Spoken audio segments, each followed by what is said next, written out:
Bonjour à tous, nouvelle vidéo aujourd'hui où on va parler d'un indicateur assez connu, le SOPR. Dans cette vidéo, on va voir comment il est construit, un petit peu comme j'ai pu le faire sur la vidéo dédiée au MVRV Z-Score que j'ai publié la semaine dernière. Je vous invite à aller la regarder si vous ne l'avez pas vue, ça vous permettra de mieux comprendre cette vidéo parce qu'on va réutiliser certains termes que j'avais définis dans la précédente vidéo, notamment la Realist Value et les UTXO. Alors le SOPR, c'est un indicateur relativement simple à comprendre, il est construit de façon assez simple comme le MVRV finalement. C'est simplement une division et donc la vidéo d'aujourd'hui va consister à présenter cet indicateur et les trois qui en découlent. Un petit peu comme à l'image du MVRV, on avait 4 indicateurs, souvenez-vous, on avait le MVRV de base, ensuite on avait le MVRV Z-Score, une sorte de MVRV amélioré, et ensuite on avait le MVRV qui filtre les transactions les plus récentes et l'autre les transactions les plus anciennes, moins de 155 jours et plus de 155 jours. Aujourd'hui pour le SOPR, c'est quasiment la même chose, on va avoir le SOPR, vous le voyez sur le menu de gauche, donc on a les 4 indicateurs ici, on a le SOPR, on a le SOPR ajusté, amélioré, le ASOPR, et ensuite on a un SOPR long terme et un SOPR court terme. On va aujourd'hui se concentrer principalement sur les deux premiers indicateurs, et donc vous allez voir dans cette vidéo, est-ce que c'est des indicateurs intéressants à utiliser ou pas. Alors on va commencer avec le SOPR. Alors pour calculer le SOPR, c'est assez simple. Alors souvenez-vous, ces UTXO, ce sont ces fameuses transactions de sortie qui ne sont pas dépensées. Je vous avais mis un exemple justement dans la vidéo du MVRV Z-Score. Je vous invite à aller la visionner si vous ne l'avez pas vu. Alors,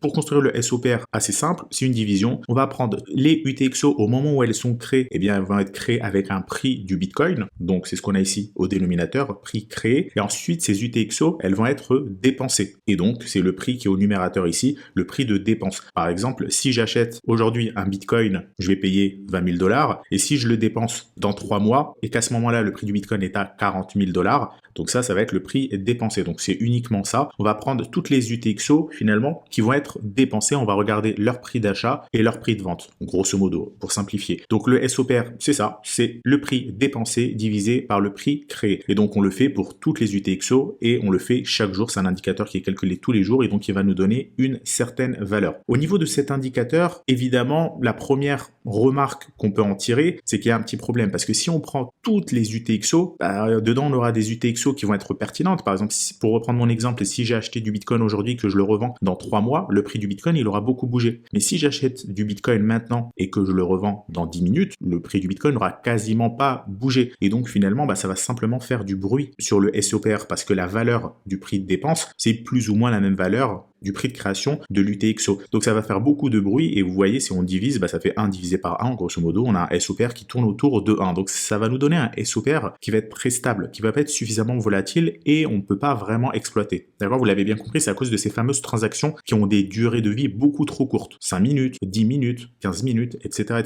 où le prix du Bitcoin n'a pas trop le temps de varier. Alors que, encore une fois, si on reprend une UTXO qui a une durée de vie de 6 mois, 1 an, 2 ans, 3 ans, le prix du Bitcoin aura beaucoup varié. Alors le Bitcoin, il peut monter ou descendre, peu importe, en tout cas il aura beaucoup varié et donc l'indicateur va varier. Et donc c'est de là qu'a été créé le ASOPR. Le ASOPR, c'est tout simplement un SOPR filtré, ajusté, amélioré, qui va enlever toutes ces transactions-là avec des durées courtes. Donc vous le voyez, lorsque je me mets ici, c'est toutes les transactions qui ont une durée de vie inférieure à 1 heure. Et ça va nous permettre d'avoir un indicateur beaucoup moins stable, qui oscille beaucoup moins autour de 1. Et donc, vu qu'il va être plus volatile, potentiellement, ça peut nous donner des signaux plus intéressants. Alors, revenons juste un instant sur le SOPR.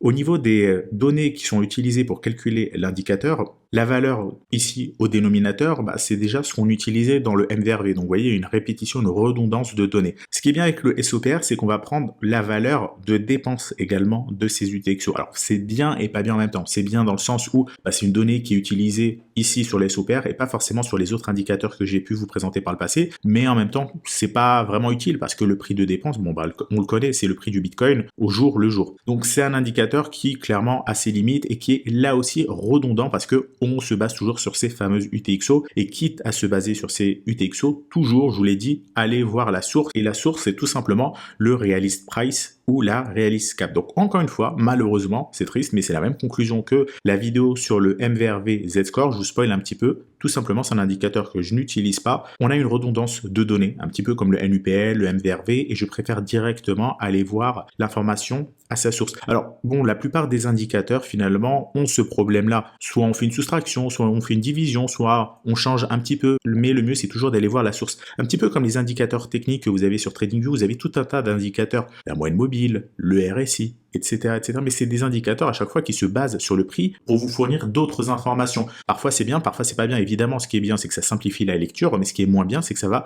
avoir du retard sur le prix, ça va déformer le prix, et donc vaut mieux toujours aller regarder l'information à la source. D'ailleurs aussi pour ça que lorsque vous voyez mes graphiques TradingView depuis toujours, c'est toujours des graphiques qui ont été très très épurés. Il n'y a jamais eu de gros indicateurs dessus. Alors il y a des indicateurs pour faciliter la lecture comme les bandes de Bollinger, mais on n'a pas dessus 4, 5, 6 indicateurs tout simplement parce que tout est dans le prix, il vaut mieux directement voir le prix. Alors presque tout est dans le prix, il y a également les volumes et d'autres informations, mais ça j'aurai l'occasion d'en reparler dans de futures vidéos YouTube. Donc voilà par rapport à cet indicateur, le SOPR. Alors vous pouvez observer la valeur du SOPR sur Glassnode, donc voilà, c'est un indicateur qui est gratuit, vous n'avez pas besoin d'avoir l'abonnement payant. Par contre, pour avoir le SOPR ajusté et les autres SOPR, vous devez avoir un abonnement payant chez Glassnode. Mais voilà, avec l'abonnement gratuit, vous pouvez déjà voir comment évolue le SOPR. Vous voyez, on est autour de 1, c'est un petit peu le problème dont je vous parlais tout à l'heure, parce qu'on a des transactions de durée de vie beaucoup trop courte. Et donc le mieux, c'est de prendre un SOPR qui va enlever les transactions qui ont une durée de vie courte pour enlever une sorte de bruit, une sorte de lissage ou d'aplatissement, et va faire en sorte que l'indicateur varie beaucoup plus, de manière plus volatile. Alors malheureusement, je ne peux pas vous le montrer parce qu'il faut l'abonnement payant Glassnode, que je n'ai pas, mais avec les rapports Glassnode qui sont publiés toutes les semaines, de toute façon, on voit l'évolution dessus. J'aurai l'occasion de vous présenter tout ça dans les semaines à venir. Donc voilà, problème du SOPR, pour résumer, on oscille beaucoup trop proche de 1 et donc c'est impossible à exploiter. Vous le voyez, lorsque vous êtes ici, si le SOPR, ok, il est en dessous de 1, vous aurez une conclusion différente que s'il est au-dessus de 1. Mais vous voyez quelque chose comme ça, vous ne pouvez pas savoir si le prix du Bitcoin va monter ou baisser, c'est juste impossible. Alors juste avant de passer au fameux SOPR amélioré, je vais vous montrer un deuxième site assez intéressant avec des indicateurs aussi intéressants dedans. Pareil, j'aurai l'occasion d'en parler dans les prochaines semaines. Alors j'ai une liste vraiment hyper longue de vidéos, de plusieurs dizaines de vidéos à vous proposer sur YouTube, donc on aura le temps d'aborder tous ces sujets, mais malheureusement, je ne peux pas tout faire en même temps. Donc ici, vous avez le site decentrader.com. Comme toujours, les liens des sites que je mentionne, les sources seront en description de cette vidéo pour ceux que ça intéresse. Alors ce qui est bien avec ce site, vous le voyez, c'est un peu plus facile à lire. On a du vert et du rouge plutôt que sur Glassnode, vous voyez, tout en orange. Bon, c'est un peu plus difficile à lire.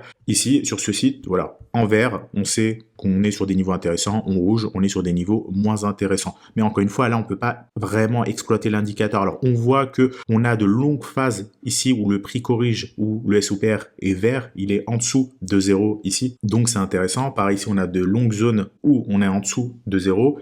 Ici, on est au-dessus de 0, mais bon, encore une fois, c'est difficile à exploiter. On peut toujours faire de l'exploitation lorsqu'on a la valeur en essayant de prendre des données du passé, essayer de les améliorer pour se dire que, voilà, ici, on aurait pu anticiper un top ou un bottom. Mais lorsque vous avez le graphique sans l'historique, là, c'est beaucoup plus compliqué de savoir en tirer une conclusion. Là, évidemment, on peut en tirer tout un tas de conclusions avec ce graphique-là, mais je vais pas le faire parce que tout simplement, c'est utiliser des données du passé pour en tirer une conclusion. Pareil, ça fera aussi l'objet d'une prochaine vidéo. Alors, revenons un petit peu sur Glassnode et on va parler du ASOPR. Alors, le ASOPR, comme je vous le disais à un instant, ça enlève les transactions qui ont une durée de vie inférieure à 1 heure. Alors, moi, je trouve que c'est pas assez, parce que des transactions qui ont une durée de vie de 1 heure, ça reste du bruit. Par exemple, vous prenez un achat du Bitcoin que vous avez fait pour le transférer ailleurs, vous achetez votre Bitcoin, vous n'allez pas forcément rester devant l'écran, vous en occupez 2, 3, 4 heures plus tard, et donc là, ça compte malheureusement sur l'ASOPR ajusté. Moi, j'aimerais bien que ça compte pas. Idéalement, il faudrait enlever les transactions qui ont moins d'une journée, pour vraiment se concentrer sur une optique d'investissement. Normalement, ces indicateurs-là, le MVRV, le SOPR,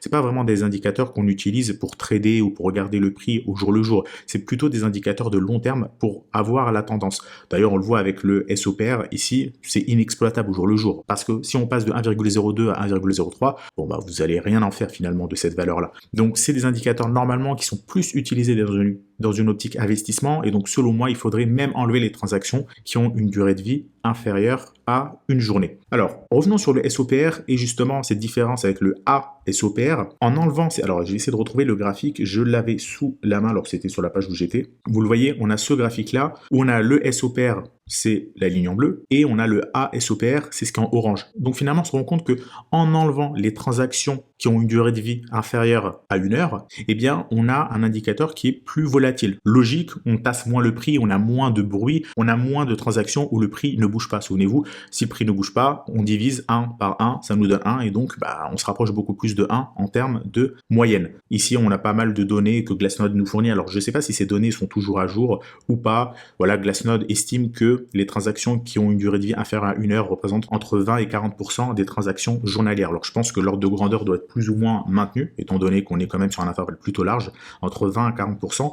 Donc, vous le voyez, lorsqu'on enlève les transactions qui ont moins d'1 heure, on enlève quand même entre 20 et 40% des transactions. Et si on enlève les transactions qui ont moins d'une journée, potentiellement on enlèverait peut-être 60, 70, 80%. Et donc là, ça serait potentiellement un indicateur mieux, probablement plus volatile, mais plus facilement exploitable. Si vous avez des indicateurs qui oscillent entre des valeurs comme 0,5 à 1,5, potentiellement c'est plus simple à exploiter que entre 0,98 et 1,02. Quoi qu'il en soit, c'est un indicateur qui a certains avantages, mais qui selon moi a aussi beaucoup d'inconvénients. Le premier étant qu'on ne peut pas vraiment l'exploiter. Encore une fois, si on reprend l'évolution du ASOPR, vous le voyez, depuis finalement le début d'année, on oscille. Ici, vous le voyez, autour de 0, on ne peut pas en faire grand-chose de cet indicateur-là. Là, ça monte, là, ça repart dans le vert, là, ça remonte dans le rouge. Encore une fois, on ne peut pas en faire grand-chose. Donc, c'est un indicateur tout simplement que je ne vais pas avoir dans ma palette à outils. Il y en a d'autres, je vous les présenterai. Alors là, malheureusement, je vous présente le MVRV, le SOPR, c'est pas des indicateurs que j'utilise. Je vous en ai présenté un que j'utilise, c'est le Release Price. J'aurai l'occasion dans les prochaines vidéos de vous présenter d'autres indicateurs qui sont assez pratiques avec pas mal d'avantages.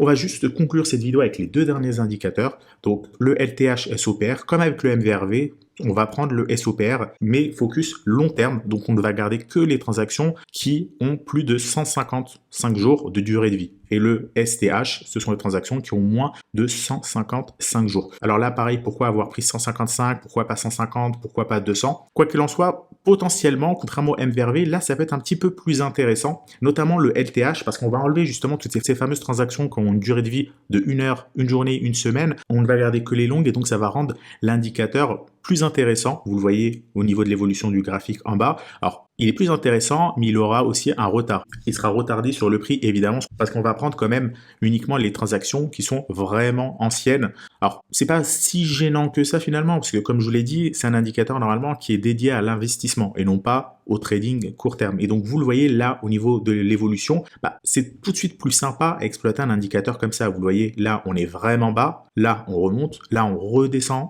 Là, on remonte. Bon, là, c'est quand même beaucoup plus clair que ce qu'on avait ici, qui est complètement stable. Ça, c'est vraiment inexploitable.